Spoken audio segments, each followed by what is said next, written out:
that could even lead to misdiagnosis. Yes. Yeah, exactly. Okay, so for extrapulmonary tuberculosis, like my colleague already mentioned, it can happen in any part of the body, including the eyes, including recently I know of a case of renal tuberculosis and eventually led to kidney stones, and the person is now suffering kidney failure and all of that. But why it went to that extent? Because he has been going for various diagnoses over the years, and they've not really considered tuberculosis because he's not coughing, he's not presenting the symptoms that we could see. And then that's the essence of this education and awareness we are creating, because hospitals, doctors should really be aware of this, that if a patient exhausts certain tests and diagnosis, and you could also go through tuberculosis, because it's not just the pulmonary which comes with coughing, there are other things. But you find out that a lot of us, we keep on going for diagnosis, we are not seeing anything, and people, start saying is a charm, is a juju, because the hospital have not, seen any particular thing that is wrong with this patient. So the essence of this awareness is so that we would be able to also look into TB when we've also exhausted other diagnoses, because it can happen anywhere, in the muscles, in the bones, even we can attribute those to maybe arthritis, rheumatism and all that, forgetting that TB can also cause all those movement and all those bones and muscle issues. So tuberculosis can happen anywhere. So it's something that we need to always put into consideration when we are going for diagnosis, especially when we don't know actually what is wrong with a particular patient. So that is what extrapulmonary tuberculosis is all about. So now, if you're running a test on a child, you understand, based on your experience, and in order not to go into the area of iatrogenic, do you now go telling, maybe the parents that they should just run every test? Yeah, so as to, cast your net to catch so for my colleague have also mentioned certain symptoms you see for a child now, because what I explained earlier might be basically for adult, but for a child, you look at a child that looks malnutrited, like the child is not taking enough food, stunted growth. You look at those things, a child that is not functioning. With all of this that you're saying, and the person is not coughing, is yes. there still need to still run yes, this these are the test? signs. The child might not even be coughing, but he's having stunted growth. He's looking malnutrited, like not feeding well.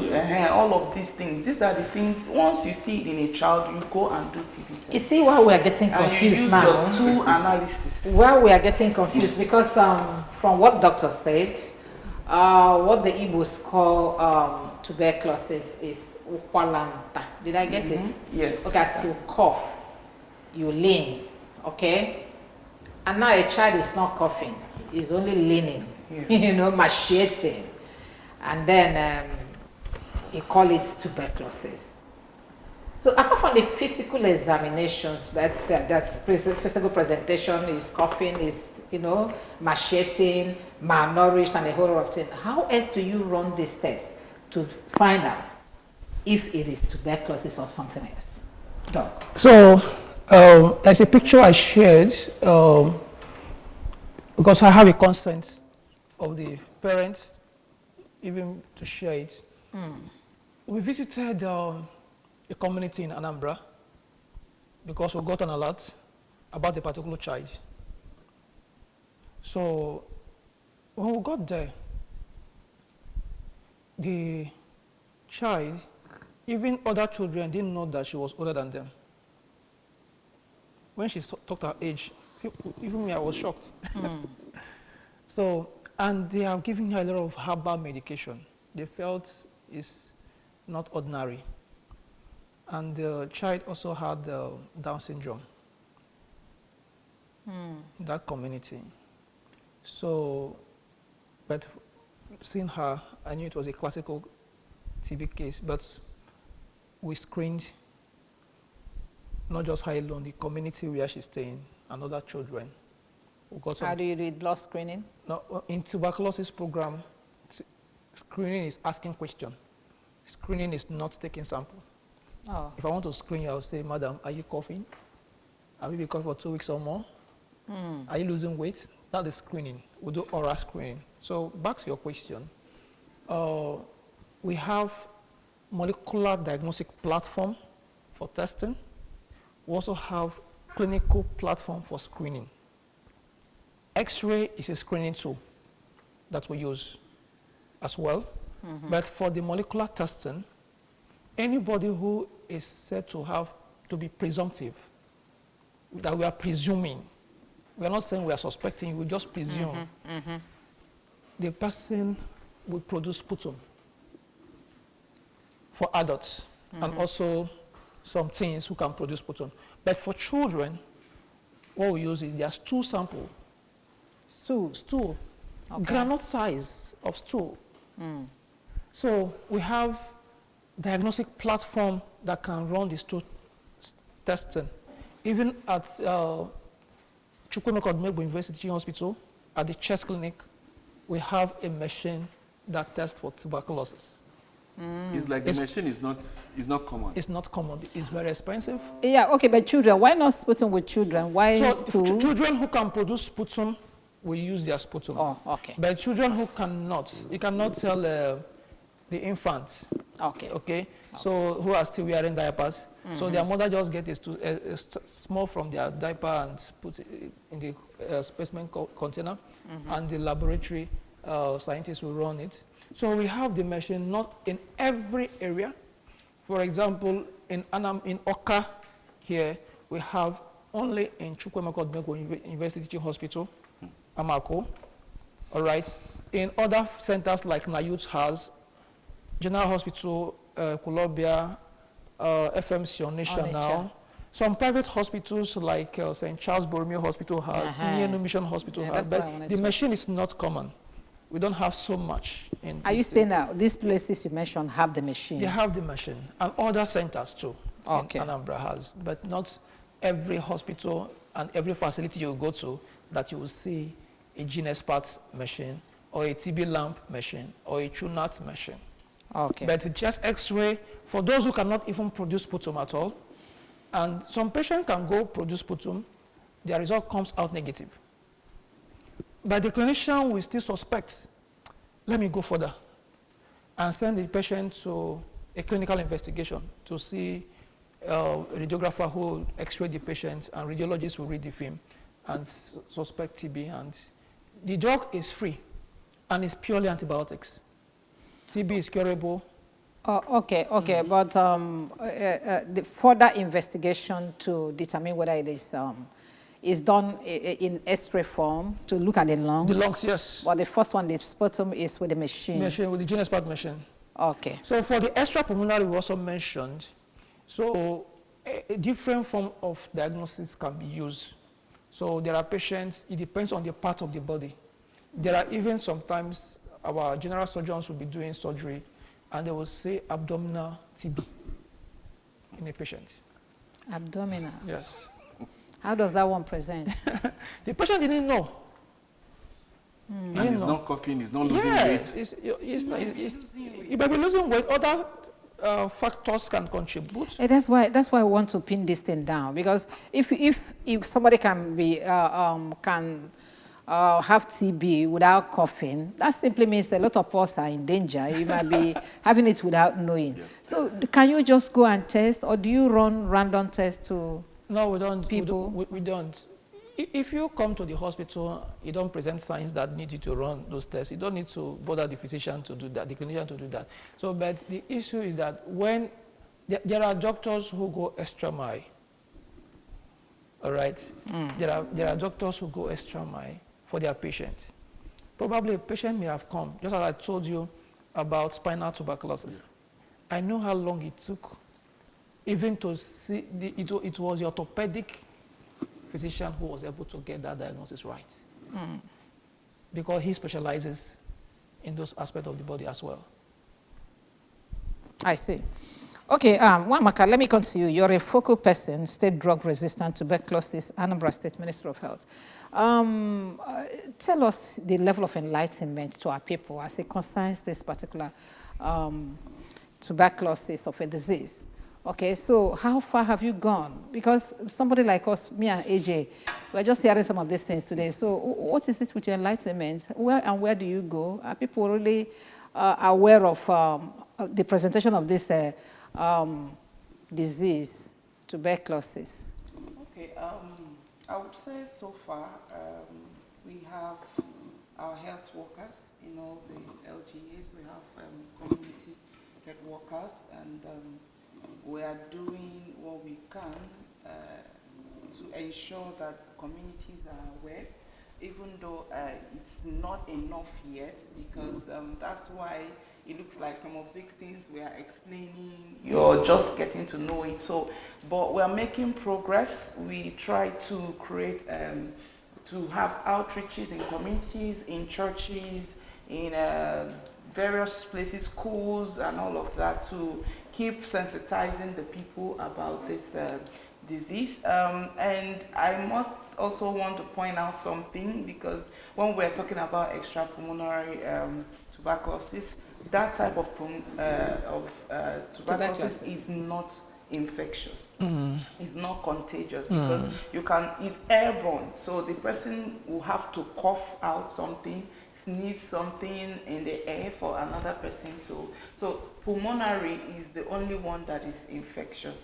But anybody that is having extrapulmonary tuberculosis can, be dying without anybody knowing what's wrong. I just want to clear that part. So for enlightenment, educating the community, the program is trying, with the help of implementing partners, to see that the awareness of this tuberculosis is spread in the state, but we still need to do more, right? We need to do more, because it looks as if some people are still struggling to understand the nitty-gritties and all that has to do with tuberculosis.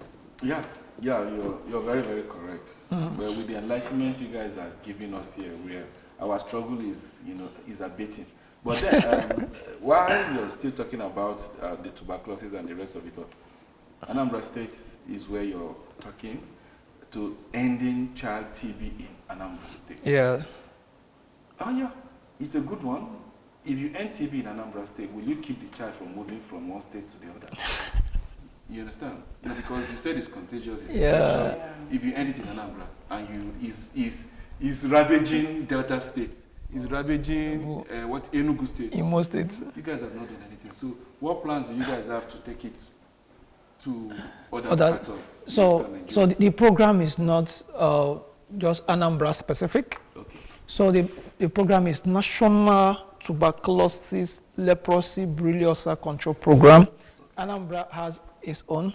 Those states has theirs. So, and I hope they are working as hard as you guys are. Yes, they are. Because if one state gets to drop, yes, you understand? Yes, every state program managers, and I must tell you that the state program manager in the Ministry of Health, Dr. Chukwulebelo Ugochukwu, is very, very hardworking in this, because we have seen a lot of synergy between the Anambra State TB program and Ministry of Education. Okay, that's good. Now, correct me if I'm wrong. I think there are less than 15 countries in the world that are still battling with ending tuberculosis. No, it's not. We have 30 high-burden countries. 30? 30 high-burden countries. Okay, and Nigeria is there? Yes, Nigeria because is there was a statistics I saw, Afghanistan, yes, Pakistan, yes. Nigeria. South Africa. You understand? These were countries that had high cases. India, you understand? India. But there are some other countries that no longer battle the issue with tuberculosis. So how did they achieve that? So we are still controlling tuberculosis. One, just as you said, other countries, some of them has a lot of equipment for testing that we do not have so much. So others have also advanced. So what stops us from having the equipment? What stops us? Because the government can do anything. Yes. You see, that's why some people or some critics or some analysts will come into play, so that some of these things that we're battling is because we have not really put in more effort. Resources. Yeah. Apart from political will, it's like most of these things we have turned them to businesses. Yeah. Because there is a foreign grant, there is this and there's that. So you wouldn't want it to end. If you end, your job ends. Abby? Or the money. No, money no. I always, last week, we had a stakeholders engagement on childhood TB. And I was saying that this Thrive is NTB strategy. If we finish the TB program, which is one thing, healthcare workers are not happy that people are coming down with TB. Because if you are not infected, you are affected. All right? So there is even one we call latent tuberculosis that we've not even started talking about yet. The one that you have, but it's not manifesting. At all. You live with it. But it's not going to kill you now. Yes, we know. But because it's like you have understanding with the it. immune system can be compromised at any time. All right? We have seen TB amongst diabetes mellitus patients, among pregnant women, high, already HIV, we know that it's a driver. So among cancer patients. So anything that compromises your immune system, tuberculosis may set in. So we are ensuring that the synergy, not just within the healthcare sector, let it go beyond the healthcare system. The informal healthcare system will have the pattern medicine vendors who, on a daily basis, see people come to buy Septrin. There is a woman in Oka who sells, she's a pattern medicine vendor. She has a patient who comes regularly to buy Septrin. Say, this your cough is no longer more, it's every day you're coming to buy Septrin. She took a sample, brought to the lab at school. The sample was tested. The man has drug-resistant tuberculosis. Drug-resistant? Resistant tuberculosis. It's the same thing now. Okay. Because he has been taking Septrin. He is resistant already to the first-line medication. So now, is that latent tuberculosis? No. These are, we have, she works mainly in drug-resistant tuberculosis. You understand that there are TB, a particular patient will have, we call that one drug-susceptible or sensitive tuberculosis. Those ones have its own regimen. So what do you do with drug-resistant tuberculosis? Drug-resistant tuberculosis has also its own regimen. So how do you handle that one? Because it's already drug-resistant. Let me allow her. She's the person. Over to you. Speak more on that. Okay, so for drug-resistant tuberculosis, like he already mentioned, that means the person is now resistant to the first-line drug, which is rifampicin. Okay, there are other drugs as well, like fluoroquinolones and all of that. So once that patient once you're drug resistant, that means you're resistant to any of these drugs. So you can no longer take the first line drugs for drug susceptible tuberculosis. You now move on to the drugs that are meant for resistance to those other drugs, which those other drugs will not be part again. We're giving you a different regimen. So before now, it was, you take it longer than the drug susceptible. It used to be 9 to 11 months. But over time, because we tried to bring it down. It was a lifetime. No, but recently now we have a regimen for 6 months as well. Just the same thing with the drug susceptible, but just that the drugs are different. Okay, are the drugs available? But it's actually available. Advanced level. Yes, the drugs are available. Okay, you talked about the woman that took a sample for test. Is the test free? Diagnosis, treatment, management, monitoring is free of charge across the country. And Anambra is not an exception. Okay, I don't know what they want to ask AJ, but I want us to enter into treatment. Let's see how we treat tuberculosis. Yeah, you took it away from me because apart from when doctors said that tuberculosis is treatable, and at the same time, check them.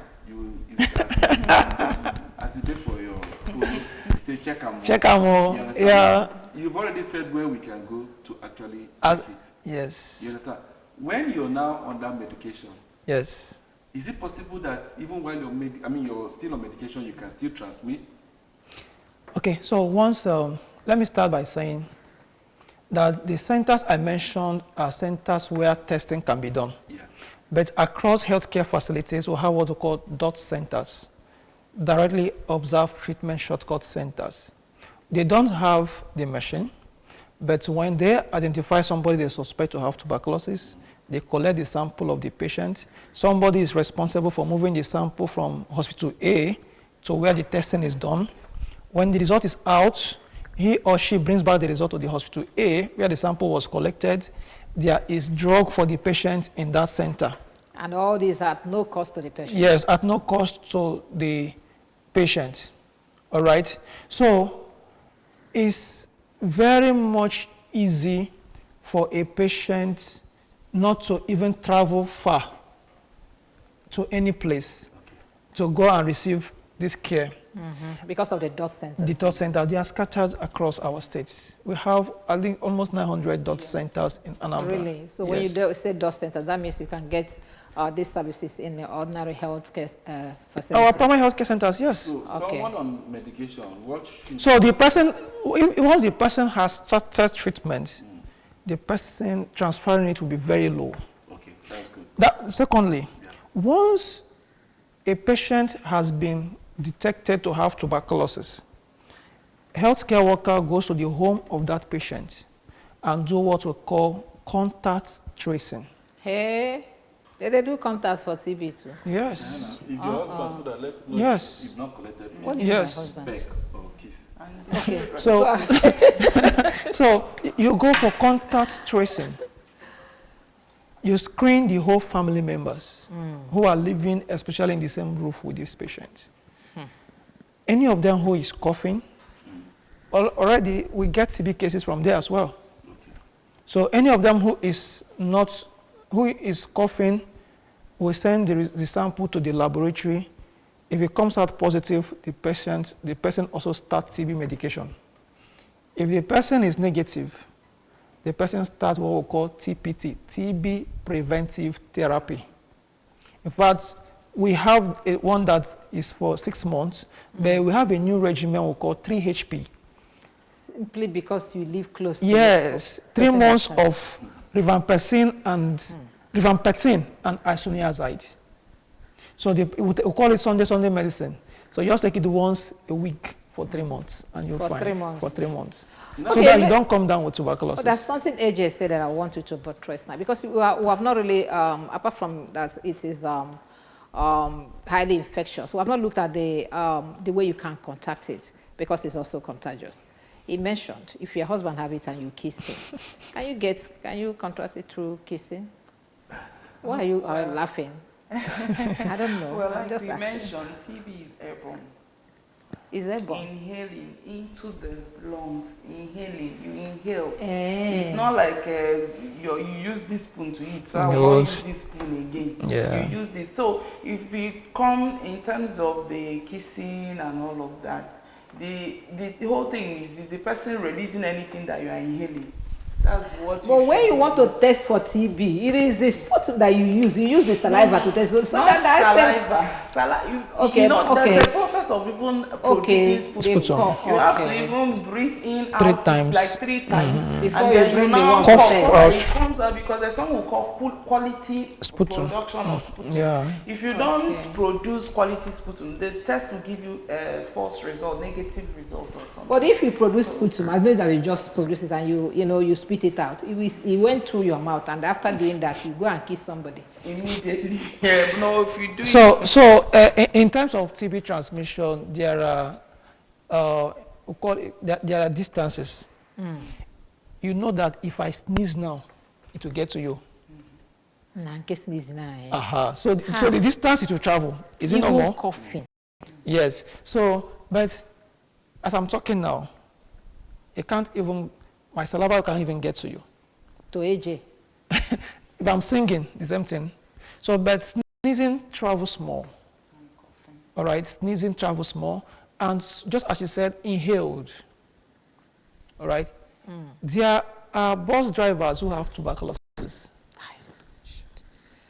All right. Keke drivers. There are also market women a that lot you of go people to buy things from. who have tuberculosis. So the more this person you're with the person and the more they release it, the chances are there, especially in an enclosed place. It's always advisable when you're driving a public vehicle, somebody is sneezing or coughing, forget about your AC, wind down, so that there will be cross ventilation. And if you check the dot centers, even in our healthcare facilities, we always encourage there should be a cross ventilation. The windows should be opened. Because what causes TB is a mycobacterium, all right, that do well in a cold environment. So when samples come to the laboratory, we'll keep it in the fridge.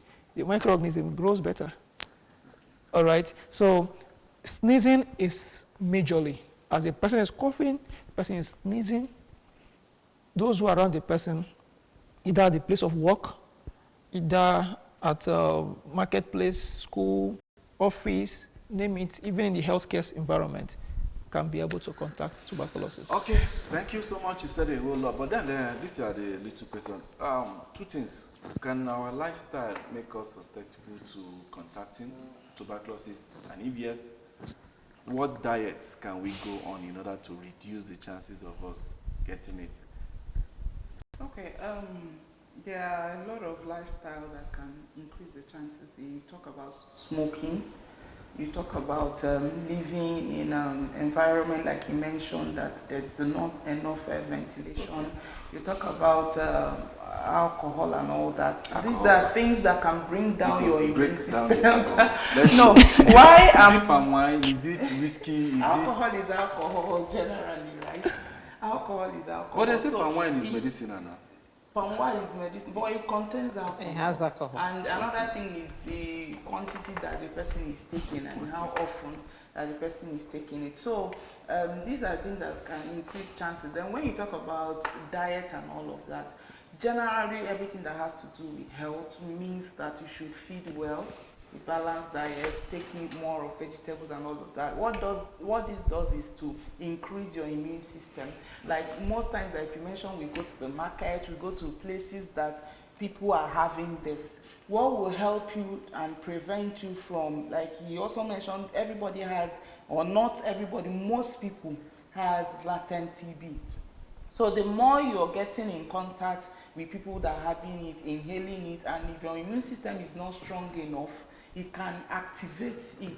That's why people are having diabetes, HIV, get it easily because their immune system is compromised. So as long as it's in your system, even though it's latent, it's dealing with your immune system. Yes. Is that what you're saying? Your system is strong already. Yes. It's just that it's not compromised. And just to buttress what she said, we cannot emphasize the benefit of healthy living. It's not just only on tuberculosis. However, we see tuberculosis more in vulnerable people. Vulnerable? Yes. How? There are people who live in, how will I say that somebody is vulnerable now to TB, is that the environment he or she is living makes the person even vulnerable in terms of unhealthy environment. Good. All right. Then we also see that in some city centers, you won't believe the number of TB cases that come from those city centers. It's until you come to the Ministry of Health and they will share with you data. You'll be alarmed. All right? You'll be alarmed with the data that we report. While we are talking about even childhood tuberculosis that you've given us the opportunity to talk about, is that we used to see them more in Anambra. Anambra State Government Ministry of Health has won an award nationally for detecting more children coming down with tuberculosis in the past. And this week, we are having an integrated approach to it to ensure that screening for children is done and this awareness is also done. Okay, this awareness, is it a national awareness? Yes, yes, it's national. This week, the program has set it aside for children. Children are always overlooked. They're always overlooked. So we don't want the children to be overlooked. These children, your house, you see that an average Nigerian home may have 2 to 6 children there. So, and the adults are always prioritized and the children are usually not prioritized. So we want to ensure that we screen them. The drugs we said are free. Everything about it is free. It's curable. Where are you going to screen them? In their houses? Houses, schools, outreaches. Okay. All right. The Ministry of Education has... How long is it? Throughout the week. Okay. It's a week long. It's a week Starting long. today? Starting today, yes. Okay. Apart from that, any other thing? So we keep our sensitization and we keep our radar. Let me use that word, our radar. When we hear that somebody has tuberculosis there, we'll try to go in there to screen. Okay. So make sure that, so that a child will not be kept out of school because of tuberculosis. All right. Okay.